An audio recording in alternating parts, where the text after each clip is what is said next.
Alors, nouvelle tentative de ce Facebook Live. Je disais que c'était le premier Facebook Live de toute ma vie.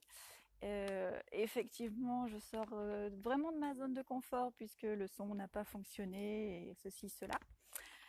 Donc c'est bien. En fait, je le fais dans un cadre d'un challenge de professionnels. On s'est décidé à se mettre tous un petit coup de pied aux fesses pour sortir de notre zone de confort. Et là, clairement, je le fais. Donc je fais appel à votre indulgence, hein, parce que je suis pas super à l'aise. Mais l'idée, c'était de vous partager des choses, notamment à partir de la lecture d'un livre. Et moi, j'avais envie de vous partager sur comment les loups peuvent nous aider à améliorer la relation avec nos enfants. Ça part du fait que déjà, je suis fascinée par les loups. Et souvent, je rêve de loups. Alors, mon loup dans mes rêves est souvent accompagné d'un aigle, pour tout vous dire, hein. Il se promène par deux. Et je dis souvent que je suis aussi une maman louve.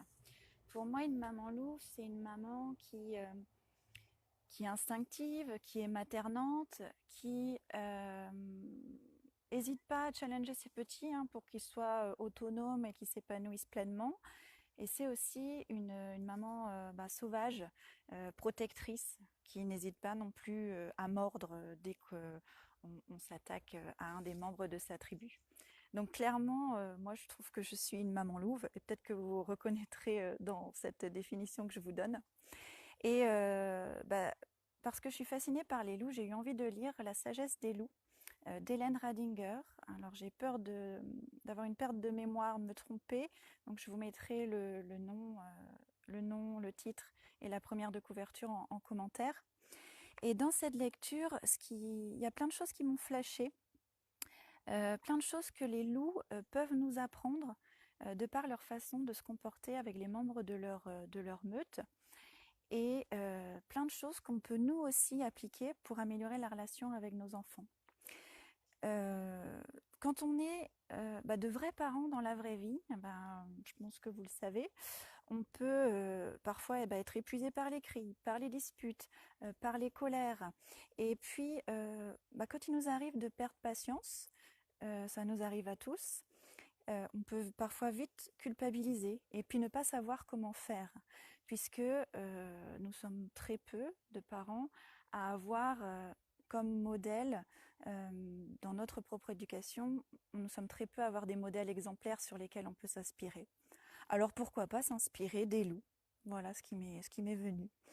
Et ce qui m'a bluffé dans le fonctionnement des loups, c'était notamment 4 points que j'avais envie de vous partager aujourd'hui. Le premier, c'était leur capacité à communiquer. Les loups, ce sont des maîtres de la communication. Ils communiquent déjà avec leurs yeux, leurs museaux, leurs oreilles, leur queue. Ils marquent leur territoire. Ils communiquent par leur hurlement. Et ce sont leur grande capacité à communiquer clairement fait que ce sont des animaux qui se battent très très peu. Et alors, dans les accompagnements avec les parents, je leur apprends pas à communiquer avec leurs oreilles et leur nez, hein, c'est pas ça du tout qu'on fait ensemble, mais à comment communiquer avec ses enfants avec authenticité et bienveillance. Et oui, il y a des outils simples à mettre en place qui permettent d'apaiser vraiment l'ambiance à la maison et de sortir des rapports de force qu'on peut avoir avec nos enfants. Donc leur capacité à communiquer, hein, chez les loups. Deuxième chose, c'était leur capacité à faire confiance et à coopérer, qui est assez extraordinaire. Ils arrivent à vraiment valoriser chaque membre de la meute, notamment quand ils vont en excursion. C'est pas forcément le même loup qui guide la meute. C'est pas forcément le même loup qui guide la meute, et c'est en fonction du moment, en fonction de leurs compétences, en fonction de la situation.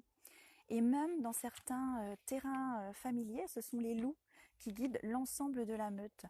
Et le loup dominant ne se sent pas du tout menacé dans sa dignité. Et c'est là-dessus aussi que je trouve ça formidable. Le parallèle que je fais, c'est l'idée de faire confiance à nos enfants, de leur laisser la place, de valoriser leurs compétences, de les rendre acteurs de la vie de famille, quel que soit leur âge, et de laisser de côté notre ego parental pour ne pas nous être touchés dans notre dignité également. Le troisième point, c'était sur le fait que les loups jouent par plaisir. On dit que les animaux n'ont pas d'émotion. Et en fait, la réalité, elle est tout autre parce que les loups jouent par plaisir et pour leur procurer de la joie. Les loups adultes, même, explique ça dans le livre, les loups adultes continuent même à jouer au tir à la corde, à cache-cache, à se courir après. Donc voilà, je trouve ça génial. Et elle explique aussi, l'auteur, qu'ils utilisent le jeu comme une méthode de communication, comme pour de nombreux apprentissages, pour renforcer les liens sociaux. Et voilà. Et là, le parallèle aussi avec notre parentalité, avec nos enfants, elle est flagrante puisque moi je considère que le jeu c'est un outil merveilleux pour améliorer nos relations, pour apprendre énormément de choses, l'empathie, le fair play, le respect, la coopération, apprendre ce qui est permis ou n'est pas permis. À travers le jeu, c'est extraordinaire parce que c'est un moment où on met de côté nos différences, que ce soit de par notre statut, notre différence d'âge, voilà. Et donc jouer avec vos enfants et jouer vous aussi en tant qu'adulte. Pourquoi pas nous dérider un peu et nous prendre moins au sérieux, moins souvent, pour retrouver le plaisir de jouer. Donc les loups là-dessus sont aussi super inspirants. Le dernier point, c'était sur le fait que c'est assez facile d'être fasciné par les loups, je trouve, parce que c'est un animal majestueux, c'est un animal intelligent, et pourtant, c'est un super prédateur. Et du coup, je pense que pour être complètement fasciné par le loup, faut prendre en compte toutes ses facettes, et même les facettes les plus obscures.